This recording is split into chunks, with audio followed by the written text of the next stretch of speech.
Jadi derajat keimanan seseorang itu terbagi menjadi 5. Yang pertama disebut iman matbu', iman yang sudah tercetak, tidak akan berubah semenjak pertama kali diciptakan.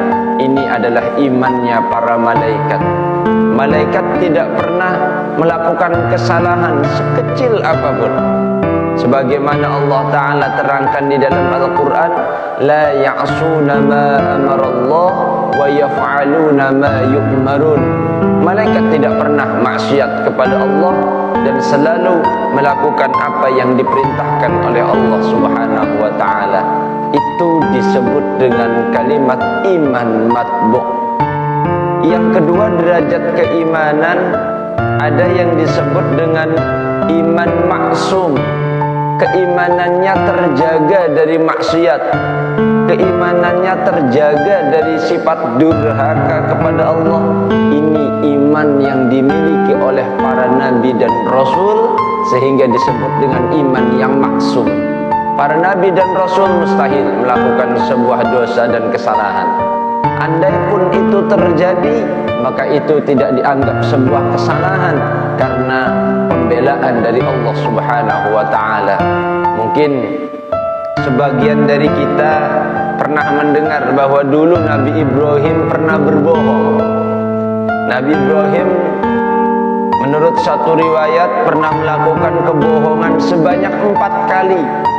Yang pertama, Nabi Ibrahim diajak oleh kaumnya untuk menyembah berhala. Nabi Ibrahim pada saat itu berkata, saya sedang sakit. Maksud dari sakit itu adalah sakit hati dan pikirannya melihat umatnya yang tidak mau beribadah kepada Allah. Ada 4 perkara yang pernah dilakukan Nabi Allah Ibrahim, tapi hakikatnya itu bukan sebuah kebohongan. Hakikatnya itu disebut dengan ilmu yang dinamakan dengan ilmu tauriyah, mengungkapkan sesuatu yang tersembunyi dari dalam hati yang ditampilkan dengan bahasa yang lain. Lalu iman yang ketiga disebut dengan iman mahfuz, iman yang terjaga, iman yang mungkin melakukan dosa, tapi dengan keimanannya dia tidak berlarut-larut dalam dosa sehingga mudah kembali untuk bertaubat kepada Allah Subhanahu wa Ta'ala. Iman mahfuz inilah iman yang dimiliki oleh para aulia Allah, kekasih-kekasih Allah, dan iman inilah yang dimiliki oleh orang-orang yang saleh. Lalu yang keempat, ada yang disebut dengan iman makbul, iman yang diterima. Salahnya ada, maksiatnya banyak, khilafnya banyak, tapi keimanan itu masih tetap diterima oleh Allah Subhanahu wa Ta'ala. Karena ketika dia meninggal, keimanan itu masih ada di dalam hatinya dengan sebuah keyakinan la ilaha illallah Muhammadur Rasulullah. Ini dinamakan iman makbul.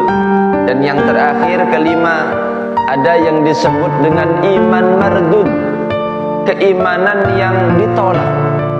Dia iman kepada Allah, percaya kepada Allah, tapi kepercayaannya tidak diterima oleh Allah Subhanahu wa Ta'ala karena ada faktor-faktor yang membuat keimanannya ditolak. Salah satunya adalah dia percaya kepada Allah, dia iman kepada Allah, tapi dia mempercayai juga makhluk lain selain Allah.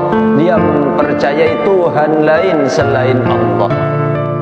Ini iman yang dimiliki oleh orang-orang kafir, orang-orang non-muslim yang mempercayai Allah sebagai Tuhan, pun dia mempercayai ada zat lain yang menjadi Tuhan.